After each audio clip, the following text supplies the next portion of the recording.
बिस्मिल्लाहिर्रहमानिर्रहीम। जनाब स्पीकर, मुझे इस ऑगस्ट गैदरिंग में एड्रेस करने का वक्त देने का बहुत बहुत शुक्रिया।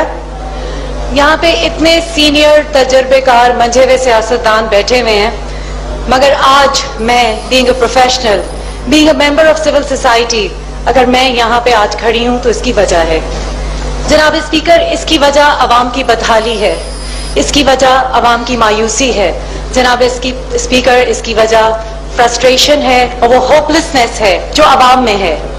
और मैंने ये सोचा कि मैं शायद अवाम की खिदमत बाहर बैठने के बजाय अवाम में इधर बैठ के आप लोगों तक उनकी आवाज पहुंचा के शायद बेहतर कर सकती हूँ।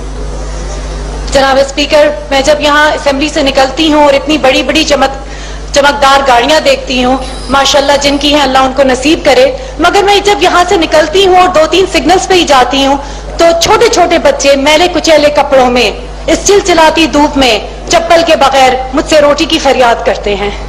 जनाब स्पीकर, क्या वो ड्रामा है, ये हकीकत है या ये हकीकत है?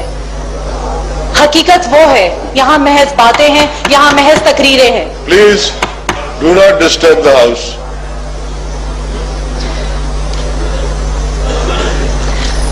जनाब स्पीकर, हम उस नबी सल्लल्लाहु अलैहि वसल्लम के उम्मती हैं जिसके खलीफा और अमीरुल मोमिनीन हजरत अबू बकर, हजरत उमर, हजरत अली, हजरत उस्मान रज़ी अल्लाह अन्हु जैसे थे। हजरत उमर की दौर में सबसे ज्यादा फतुहात हुई, इस्लाम की सरजमीन बहुत ज्यादा वसी हुई और आधी दुनिया मुसलमान हो गई। मगर जब सुपर पावर उस वक्त की शाह ईरान का कासिद हजरत उमर को ढूंढते हुए मदीना आता है और वहां से लोगों से पूछता है कि तुम्हारे बादशाह का महल किधर है, तो लोग हंसते हैं, बादशाह? कौन बादशाह और कौन सा महल? जाओ, उमर को ढूंढना है तो मदीने की गलियों में ढूंढो, और अगर वहां ना मिले तो मस्जिद नबवी में ढूंढ लेना।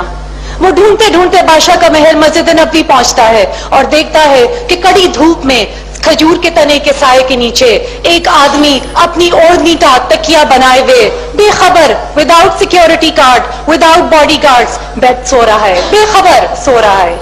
क्या हजरत उमर के दुश्मन नहीं थे? उस वक्त कुफार नहीं थे? उस वक्त साजिशें नहीं थी जनाब स्पीकर, सब थी, मगर मदीने की रियासत में अमन था, मदीने की रियासत में इंसाफ था, मदीने की रियासत में जुल्म नहीं था, मदीने की रियासत में अमन और उनका ज़मीर मुतमईन था, इसीलिए वो अपने अल्लाह पे भरोसा करते हुए बेखौफ और खतर सो रहे थे। जनाब स्पीकर, आज हजरत उमर मुझे यहाँ बहुत याद आ रहे हैं। इसी तरह वो बैतुल मुक़द्दस के सफर पे जाते हैं, फलस्तीन के सफर पे जाते हैं, और उस वक्त वो एक बहुत बड़े रॉयल्टी थे, मगर अपने सफर में कोई बहुत बड़ा प्रोटोकॉल या एंटोराज लेके नहीं जाते, वो सिर्फ एक म्यूल, एक खच्चर और एक खादिम लेके जाते हैं। क्या हजरत उमर के पास अरबी नस्ल का अच्छा घोड़ा नहीं था? वो तो बड़े साहिब हैसियत थे, बड़े आला मर्तबे का ताल्लुक था, मगर हजरत उमर रजी अल्लाह अन्हु, हजरत उमर रजी अल्लाह अन्हु, आप लोग डिस्टर्ब ना करें। अगर आप लोगों को चैट करना है तो चैट गैलरी आउटसाइड, सब जाके थैंक यू स्पीकर साहब, बहुत बहुत शुक्रिया। हजरत उमर रजी अल्लाह अन्हु सिर्फ एक खादिम लेके, एक खच्चर लेके बैतुल मुक़द्दस के ऑफिशियल टूर पे चले जाते हैं। आधा रास्ता उस खच्चर पे खादिम बैठता है, आधा रास्ता हजरत उमर रजी अल्लाह अन्हु बैठते हैं। जब बैतुल मुक़द्दस फलस्तीन की बाउंड्रीज को टच करते हैं और ऑफिशियल प्रोटोकॉल उनको रिसीव करने आता है, तो उस वक्त उनके खादिम की बारी खच्चर पे बैठने की थी। उस वक्त हजरत उमर के कुर्ते पे 17 पेबंद थे, और हजरत उमर का हुलिया और उनके खादिम का हुलिया एक था। लोगों ने समझा जी खच्चर पे जो आदमी बैठा है शायद ये अमीरुल मोमिनीन है, और गलती से उसको प्रोटोकॉल दे दिया।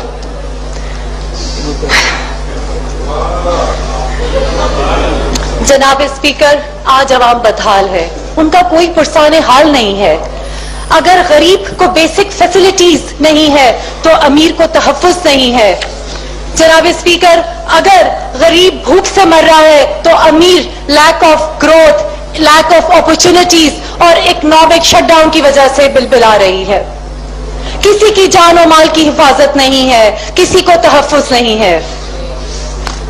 जनाब स्पीकर, जब मैं यहाँ बैठ के बजट के mind boggling millions and billions and trillions के फिगर सुनती हूँ तो मैं हैरान रह जाती हूँ कि हमारे पास इतने फंड्स हैं, हमारे पास इतने रिसोर्सेज हैं, हमारे पास इतना मैन पावर है, मेरा दिल ऊंचा हो जाता है। सिर्फ आपको मैं बताती हूँ, सिंध का आपको तो पता ही है, सिंध का पिछले साल का बजट 577 बिलियन था और इस साल 617 billion. Health last year 12 billion, this year 17 billion. Education last year 9 billion and I don't know how to say this year 110 billion. 32 okay better. दिल बड़ा ऊंचा होता है, मगर क्या this is the reality on ground? Are these the facts? अभी तक पिछले साल के कितने फंड्स कितने सेक्टर में हैं जो यूटिलाइज नहीं हुए? Yet more funds are being given. Why? Because there is mismanagement, there is corruption, there is no accountability, there is no check and balances, there are no targets being met. जनाब speaker, अगर ये सब नहीं है, अगर मैं गलत हूं तो हुकूमत सिंध मुझे पिछले साल में कोई एक डिस्ट्रिक्ट, एक टाउन, एक कस्बा, एक गांव बता दे जहां पे हर शहरी, हर बच्चा स्कूल जा रहा है, जहां पे लिटरेसी रेट 100% नहीं तो 50% है, जहां पे इंफ्रास्ट्रक्चर है, जहां पे रोड मैप है, जहां पे बेसिक हेल्थ केयर है, primary secondary tertiary health care है। एक गांव बता दे मुझे, एक डिस्ट्रिक्ट बता दे, एक कस्बा बता दे। We all know they don't exist. There isn't any. अगर हुकूमत की नीयत अच्छी है, इंटेंट है, इरादा है, तो अभी भी वक्त नहीं गुजरा, अब कर लें ताकि लोगों को अंदाजा हो जाए you are a well wisher, लोगों को अंदाजा हो जाए you actually mean what you say. आप यकीन करें, आप सब, कोई ऑपोजिशन नहीं रहेगी, हम सब आपके साथ होंगे।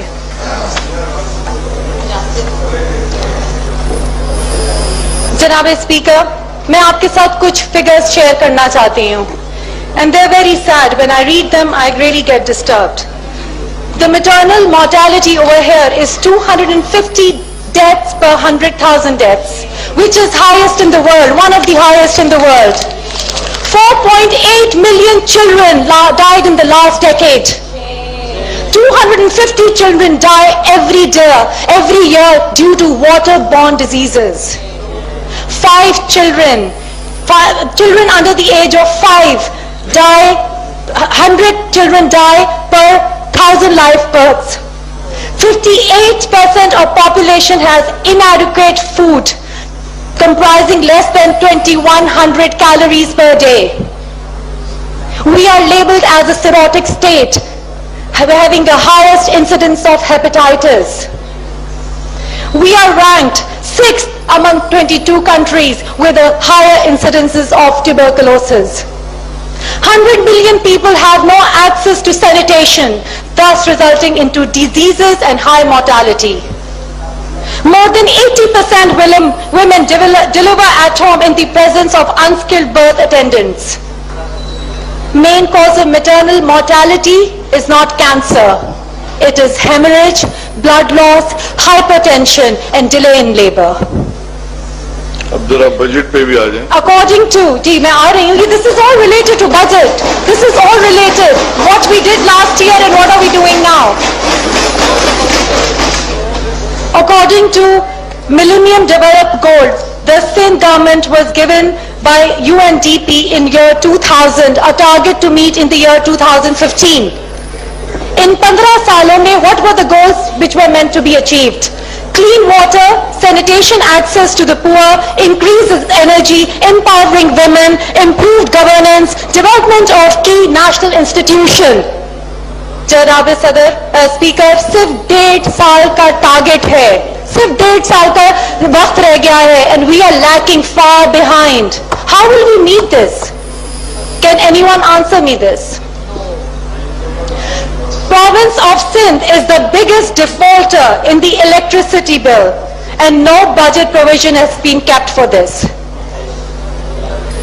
जनाबे स्पीकर, जब मैं इस असेंबली की तरफ देखती हूँ तो मुझे तहरीक इंसाफ के बहुत गिने चुने चंद नुमाइंदे नजर आते हैं. But yet we are the second largest party in terms of vote in Pakistan and in Karachi. Why this has happened, we all know, and I will not go into the details of it. Tehreek Insaf کے بہت سارے members مجھ سے زیادہ بہتر, مجھ سے زیادہ کمپٹنٹ, مجھ سے زیادہ ڈائی hard, committed, sincere, patriotic are sitting outside the assemblies ready to serve Pakistan. حضرت حق اور انصاف کی آواز جب بھی اٹھاؤ تو مخالفت ہوتی ہے. جناب اسپیکر, حضرت ابراہیم علیہ السلام نے حق کی آواز اٹھائی اور نمرود نے ان کے لیے الاؤ جلایا. وہ الاؤ 3 دن تک جلتا رہا, and it was mandatory for everyone in the state to come and light that fire. ایک چھوٹی سی چڑیا منہ میں پانی کا قطرہ لے کر جاتی تھی اور ایک بوند اس الاؤ پہ گراتی تھی, اینڈ تمام چرند اور پرند اور مخلوق نے اس چڑیا کا مذاق اڑانا شروع کر دیا. تم نمرود کا الاؤ بجھاؤ گی؟ اس نے کہا نہیں, میں نمرود کا الاؤ تو نہیں بجھا سکتی, مر کر جب میں قیامت کے دن اپنے رب کے سامنے کھڑی ہوں گی تو میں یہ کہہ سکتی ہوں, at least I tried, I did my bat.